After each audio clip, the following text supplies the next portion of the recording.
টি-20তে বর্তমান চ্যাম্পিয়ন ভারত, সেই শিরোপা ধরে রাখার মিশনে নামার আগে বড় একটা উদ্যোগ নিতে যাচ্ছে ভারতের ক্রিকেট বোর্ড। পুনরায় মহেন্দ্র সিং ধোনিকে দলযুক্ত করতে চাচ্ছে তারা। টি-20 বিশ্বকাপে ধোনিকে মেন্টর করতে চায় বলে জানিয়েছেন ভারতের ক্রিকেট ভিত্তিক এক ওয়েবসাইট ক্রিক ব্লগার।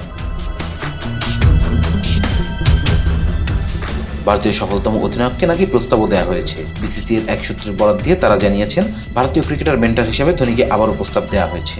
2020 সালে আন্তর্জাতিক ক্রিকেট থেকে বিদায় নেন ধোনি। অবসরের পরের বছরেই 2021 সালে টি-20 বিশ্বকাপে মেন্টর হিসেবে দলে যোগ দেন তিনি। আবারও সেই পদেই 44 বছর বয়সী উইকেট-রক্ষক ব্যাটারকে চায় ভারত। এবার আগের থেকে বড় পরিসরে, শুধু জাতীয় দল নয়, সিনিয়র, জুনিয়র এবং নারী ক্রিকেটেও গুরুত্বপূর্ণ টুর্নামেন্টের মেন্টর হিসেবে দায়িত্ব চান।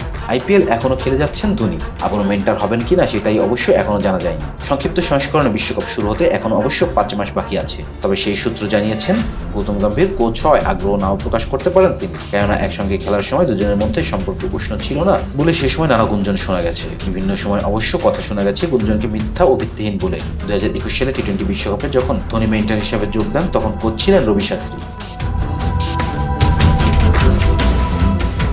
Rizwan Islam, B sports. Please subscribe our channel to get more information about sports world.